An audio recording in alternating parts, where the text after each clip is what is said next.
প্রতিশ্রুতি এই স্লোগান নিয়ে প্রতি বৃহস্পতিবার নিউ ইয়র্ক সময় ঠিক রাত 9টায় হাজির হই আমি নূপুর চৌধুরী আমার এই show the Nupur Chowdhury show নিয়ে।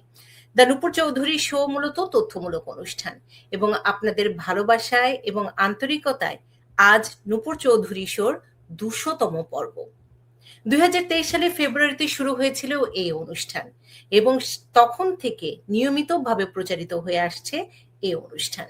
এবং আপনারা যারা নিয়মিত দেখে থাকেন আপনারা জানেন আইন, অভিবাসন, শিক্ষা সংক্রান্ত খবর, চাকরির খবর, একই সাথে ভালো স্কুল কলেজে আপনার সন্তান কিভাবে ভর্তির সুযোগ পাবে সেই তথ্যও থাকে এই অনুষ্ঠানে।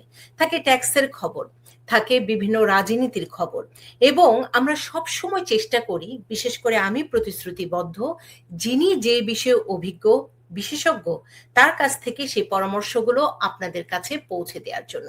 এবং আমরা আজকেও যেহেতু 200তম পর্ব একটু অন্যভাবে সাজিয়েছি আমাদের এই অনুষ্ঠান। আমি বলবো এ কারণে, যেমন রাজনীতির আলোচনায় যারা নিয়মিত এসে থাকেন সেরকম 3-4 জন গেস্টকে নিয়ে আজকে রাজনীতির আলোচনা হবে।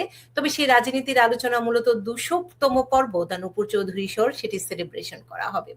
একই সাথে আমাদের সাথে পুরো বছর জুড়ে থাকেন অ্যাটর্নি খায়রুল বাশার, তিনি আইন এবং অভিবাসন নিয়ে তথ্য দিয়ে থাকেন।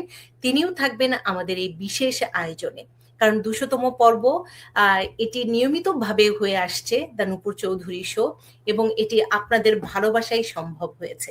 তাই আমি সবসময় বিশ্বাস করি আমার এই শোর প্রাণ হচ্ছেন আপনারা দর্শকেরা, যারা ভালোবাসায় এবং যারা প্রতিনিয়ত এই অনুষ্ঠান দেখে আমাকে উৎসাহ দিয়ে যাচ্ছেন এবং উপকৃত হচ্ছেন।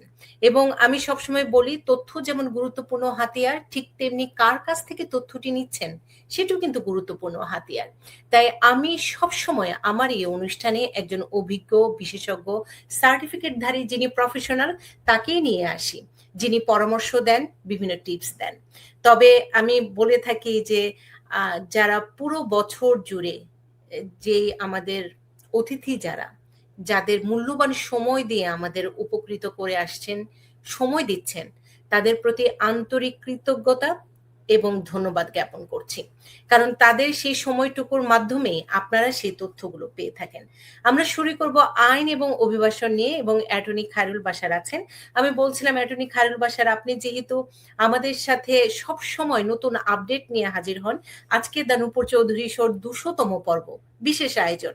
আজকে বিশেষ বিশেষ মানুষগুলো আছে আমার সাথে, যারা শুভেচ্ছা দিচ্ছেন, যারা সব সময় আমার পাশে থাকেন, আমার দর্শকদের পাশে থাকেন, তাদের প্রতি কৃতজ্ঞতা জানানোর জন্য কিন্তু এই অনুষ্ঠান। এবং সেই সাথে আপনার প্রতি অনেক অনেক কৃতজ্ঞতা, ধন্যবাদ, কারণ আপনার বহু মূল্যবান সময় আমাদের দিচ্ছেন, আমার দর্শকরা অনেক উপকৃত হচ্ছে। শুরুতে কি বলবেন? ধন্যবাদ। প্রথমেই আপনাকে কনগ্রাচুলেশন আপনার 200তম এপিসোডের জন্য। Almost 4 years I believe, and it's a long mile. প্রতি সপ্তাহে আপনি আপনার এই যে সময়টুকু বের করে আপনার দর্শকদের ভিউয়ার্সদের জন্য যে অনুষ্ঠানটা করছেন আপনি ওয়ার্ল্ড ওয়াইড, আমি বলবো আমার কাছে অনেক ফোন কল আসে, আমাকে বলে আপনাকে নূপুর চৌধুরীর শোতে দেখতে পেয়েছি, আপনার information is very informative. So এই জন্য আমার কাছেও খুব আমি প্রাউড ফিল করি যে আপনার অনুষ্ঠানের মাধ্যমে ওয়ার্ল্ড ওয়াইড আমার পরিচিতি হচ্ছে। অ্যাট দ্য সেম টাইম আপনার অনুষ্ঠানের মধ্যে সত্য এবং বাস্তব ভিত্তিক ফ্যাক্ট বেসিস আপনি যে ইউজফুল ইনফরমেশন গুলো প্রোভাইড করছেন আপনার ভিউয়ার্সের জন্য, তার জন্য অনেক অনেক আপনার প্রতি কৃতজ্ঞতা আমার। এবং at the same time আমাকে সুযোগ দেওয়ার জন্য আপনার প্ল্যাটফর্মে আপনার এপিসোডের মাধ্যমে আমিও আপনাকে অনেক অনেক ধন্যবাদ দিচ্ছি। আপনার প্রতি অনেক অনেক ধন্যবাদ এবং কৃতজ্ঞতা, এবং যারা দর্শক আছেন তাদের প্রতি তো কৃতজ্ঞতা জানাতে চাই, কারণ দর্শক হচ্ছেন যে কোনো অনুষ্ঠানের প্রাণ। তারা যতদিন ভালোবাসবেন, যতদিন দেখবেন, ততদিনই আমাদের উৎসাহগুলো থাকবে যে আপনাদের জন্য কিছু করি। এবং দর্শক, আমি সবসময় বলে থাকি যে তথ্যটি কার কাছ থেকে নিচ্ছেন সেটি খুবই খুবই গুরুত্বপূর্ণ। আমার অনুষ্ঠানে প্রতিপাদ্য হচ্ছে যে জীবনকে বদলে দেওয়ার তথ্যের প্রতিশ্রুতি, কিন্তু সেই তথ্যটি তিনি প্রফেশনাল বিশেষজ্ঞ সার্টিফিকেটধারী কিনা সেটি কিন্তু একটু দেখে নেবেন। অ্যাটর্নি খায়রুল বাশার, এই জায়গাটি থেকে আমি বলবো, গর্ব সহকারে আমি বলতে চাই যে আমি যাদের কাছ থেকে তথ্যগুলো নেই তারা সার্টিফিকেটধারী, তারা প্রফেশনাল। আমার কাছে অনেকেই অনুরোধ করেন যে আপু আপনার অনুষ্ঠানে একটু আমি আইন এবং ইমিগ্রেশন নিয়ে তথ্য দিতে চাই। আমি প্রথমেই জানতে চাই যে আপনার সার্টিফিকেটটি আছেন কিনা। এমনকি একজন অ্যাটর্নি অন্য স্টেট থেকে যুক্ত হয়েছিলেন, তাকে আমি পর্যন্ত বলেছি আপনার সার্টিফিকেটটি আমাকে আগে পাঠান। কারণ এই জায়গাটি আমি বলতে চাই এই কারণেই যে কারণ যিনি প্রফেশনাল না, যিনি সার্টিফিকেট, আমি তাদের ছোট করছি না, কিন্তু আমি আমার দর্শকদের কাছে তথ্যটি কার কাছ থেকে কার মাধ্যমে পৌঁছে দিচ্ছি, সেই তথ্যটি যদি একটু বিভ্রান্তিমূলক হয় তাহলে কিন্তু জীবন ধ্বংস হয়ে যায়। অ্যাটর্নি খায়রুল বাশার এই জায়গাটি থেকে আমি কখনোই কম্প্রোমাইজ করি না, যে যিনি যে বিষয়ে অভিজ্ঞ বিশেষজ্ঞ তার কাছ থেকেই আমি সাধারণত যে তথ্যগুলো সেগুলো আমরা দিয়ে থাকি যথারীতি। বিশেষ অনুষ্ঠান কিন্তু আইন এবং অভিবাসন নিয়ে তো টিপস থাকবেই।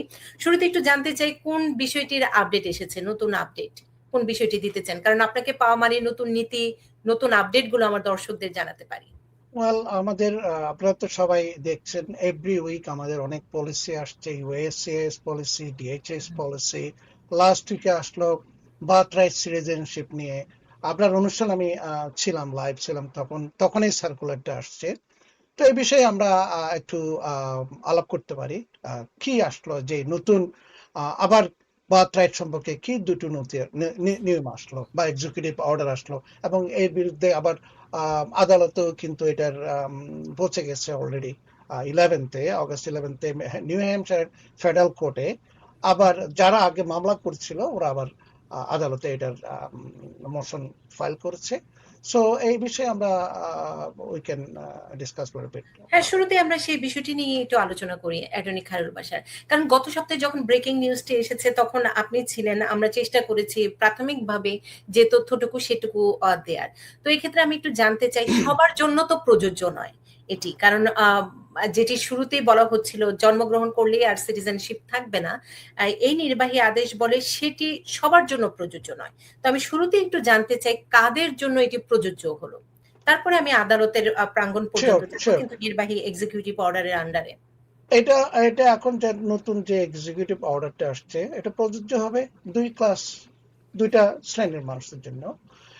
এক যারা হবে বার্থ রাইট ট্যুরিজমের জন্য, যেমন যারা বাচ্চা কমার্শিয়ালি এখানে আসার উদ্দেশ্যই হচ্ছে ভিজিটর ভিসা নিয়ে বাচ্চাদের সিটিজেন করা, এটা বন্ধ করার জন্য একটা আদেশ। এটা হলো অর্ডার নাম্বার 2। আর ফার্স্ট হচ্ছে কোন কোন জন্ম গ্রহণকারী শিশুরা পাবে না, নাগরিকত্ব পাবে না। আগে তো ছিল যারা এখানে জন্ম গ্রহণ করবে আন্ডার 14th অ্যামেন্ডমেন্ট সবাই পাবে। এখন এখানে আবার সেই ক্লাসিফিকেশন আসলো এক্সিকিউটিভ অর্ডার 2 আন্ডারে। কিছু শ্রেণীর ছেলেরা যারা এখানে জন্মগ্রহণ করবে তাদের জন্য এক্সেপশন গুলো অ্যাপ্লাই করা যাবে কিনা। তো প্রথম যারা হচ্ছে 4-5 ক্লাসের কোন প্যারেন্টকে যদি এলিয়েন এনিমি ডিক্লেয়ার করা হয়, এটা একটা ক্লাস এলিয়েন, যারা গ্রিন কার্ড হতে পারে অথবা আনডকুমেন্টেড হতে পারে, গভর্নমেন্ট যদি এলিয়েন এনিমি ডিক্লেয়ার করে এদের সন্তানরা সিটিজেনশিপ পাবে না। আর সেকেন্ড হচ্ছে ফরেন গভর্নমেন্ট এমপ্লয়ি যারা আছেন তাদের ছেলে মেয়েরা, যেমন অ্যাম্বাসেডর থেকে শুরু করে ওয়ার্ল্ড ব্যাংকে যারা কাজ করেন, ইউনাইটেড নেশনে যারা কাজ করেন, এইসব ফরেন এমপ্লয়ি, ফরেন গভর্নমেন্টের এমপ্লয়ি, একদম টপ লেভেল থেকে লো লেভেল পর্যন্ত, জেনিটেরিয়াল থেকে অ্যাম্বাসেডর লেভেল পর্যন্ত, তাদের বাচ্চারা যদি এখানে জন্ম নেয় তারা জন্মসূত্রে নাগরিকত্ব পাবে কিনা এ বিষয়ে। আর আর যারা সরকার যদি মনে করে, গভর্নমেন্ট যদি মনে করে এই সিটিজেনশিপটা বাচ্চাটা নেওয়া হচ্ছে কমার্শিয়ালি, মানে ফ্রজুলেন্ট ভাবে যদি নিয়ে থাকে, এদের জন্য এই নির্বাহী আদেশটা কার্যকর করা হবে। আমি এক্ষেত্রে যদি আরেকটু প্রশ্ন আপনার কাছে জুড়ে দিতে চাই যে ট্যুরিস্ট ভিসায় এসে অনেক সময় আমরা দেখি এটি খুব পপুলার, বিভিন্ন জায়গায় ট্যুরিস্ট ভিসায় এসে জন্মগ্রহণ করছে বাচ্চারা, তাদের ক্ষেত্রে কি বলা হয়েছে? ওয়েল, এই ট্যুরিস্ট মানে এই না যে যারা প্রেগনেন্ট মহিলা আছেন তাদেরকে টার্গেট করা হচ্ছে, দ্যাটস নট ট্রু। যেমন অনেক প্রেগনেন্ট মহিলা আছে তাদের ফ্যামিলি রিজনে ট্রাভেল করতে হচ্ছে, কিন্তু গভর্নমেন্টের ভিসা অফিসার এবং ডিএইচএস এর বা সিপিবির ওরা আলটিমেট দেখবে ইন্টেনশন, যিনি আসছেন প্রেগনেন্ট অবস্থায়, ওনার উদ্দেশ্য কি বাচ্চা দেওয়ার, জন্ম দেওয়ার জন্য, বাচ্চার সিটিজেন করার জন্য, এইগুলো দেখবে, ওরা যাচাই করবে। আবার অনেকে প্রশ্ন করছে আমার তো 5 ইয়ার বা মাল্টিপল নেওয়া আছে, আমার প্রবলেম কি? আমি প্রেগনেন্ট থাকলে আমাকে তো এমবেসিতে যেতে হচ্ছে না, I can board in plane and চলে আসতে পারি। বাট ওদেরও প্রশ্ন হচ্ছে at the time of enter সিপিবির ফাইনাল, মানে কাস্টমার বর্ডার পেট্রোল এজেন্টের যেটা ইয়েতে থাকে এয়ারপোর্টে, ওদের ফাইনাল অথরিটি আপনাকে অ্যাডমিশন দিবে কিনা। ওরা যদি দেখে আপনি অ্যাডভান্স প্রেগনেন্সির এবং অথবা আসার পরে এখানে যদি বুঝতে পারেন মেডিকেল বা অন্যান্য রিজনে যদি বুঝতে পারে যে গভর্নমেন্ট আপনার মেইন ইন্টেনশন এই ছিল বাচ্চাকে সিটিজেন করার জন্য, তাহলে এদের জন্য ইজ এ প্রবলেমেটিক, যদি গভর্নমেন্ট বুঝতে পারে।